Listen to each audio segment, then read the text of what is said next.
Gusto mong i-treat yung pamilya mo ng steak? Tama ba yun? Anyway, kung gusto mong makakain ng steak, ba't di ka na lang magluto? Makakapaglaro ka pa kasama yung anak mo. Nasa bahay ka lang eh. Diba? Bibigyan mo din ng oras yung mga anak mo. Tulad yan. So, yun na nga.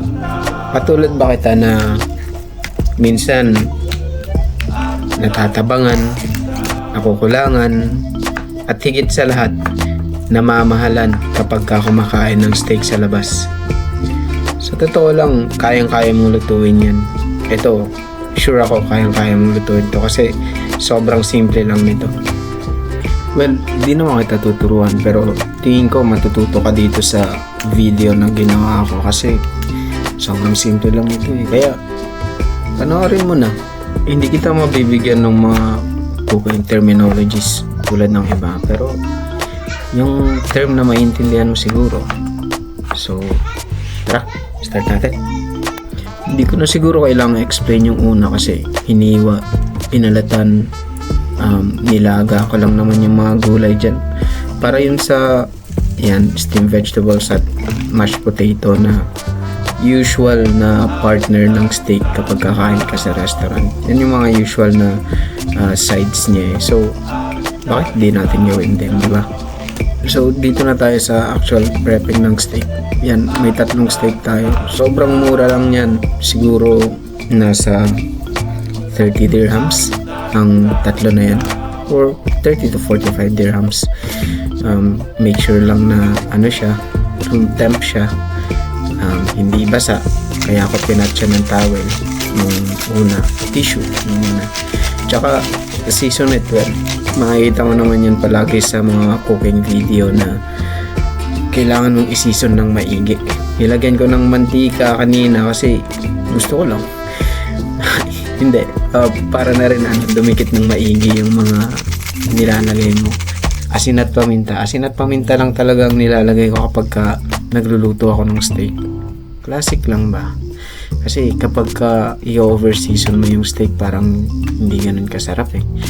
Or at least yun ang perspective ko. So sa pan, ayan, lagay ka lang ng konting mantika. Make sure yung pan mo siguro yung mabilis uminit or matinding uminit siya.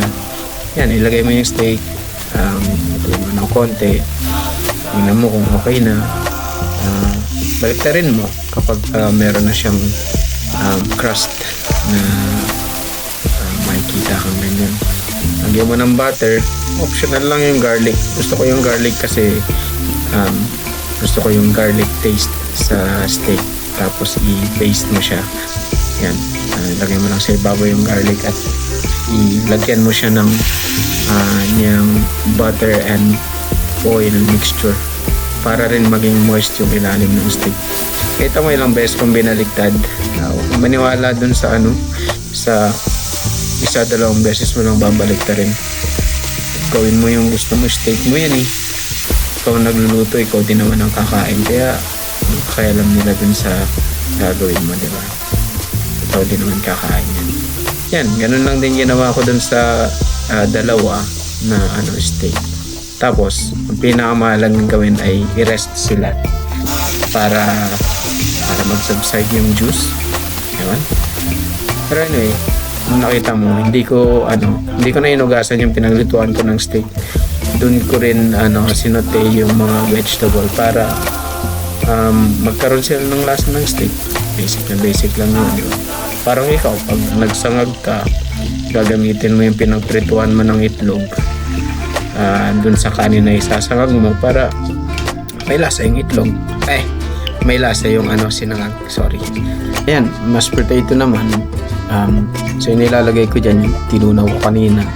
Makita nyo naman. Nilagyan ko lang din ng asin, ng paminta, tsaka literal, minash ko lang.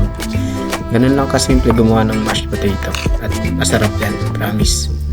At di ba usually kapag may steak, may gravy. Ganito lang yan. Butter, nor cubes, tapos ano ba yun? All-purpose flour. lutuin mo lang yung flour, lagyan mo ng tubig, haluin mo, tawag dito, pakapalin mo lang. Tapos lagyan mo ng paminta, tapos toyo ng asawa mo. Ay, sorry, toyo pala. Joke lang. Tapos na. May gravy ka na, di ba? Hanli pa yan. Kung gusto mo mag-gravy, luto ka ng madami.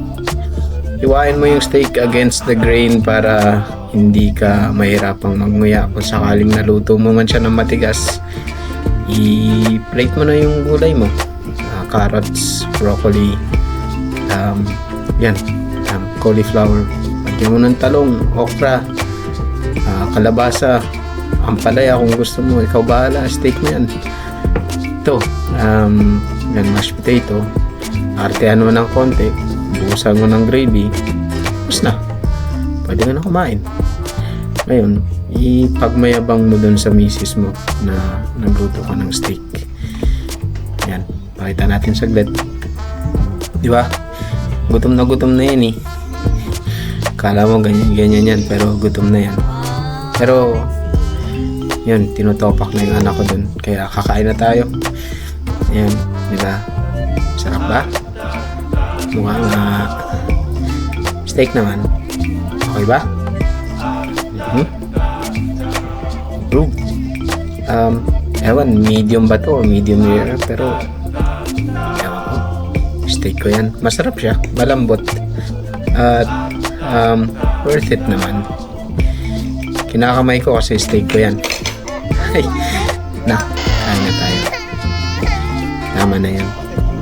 Alam ko mababago ang mood mo, kaya kumain ka na. Diba?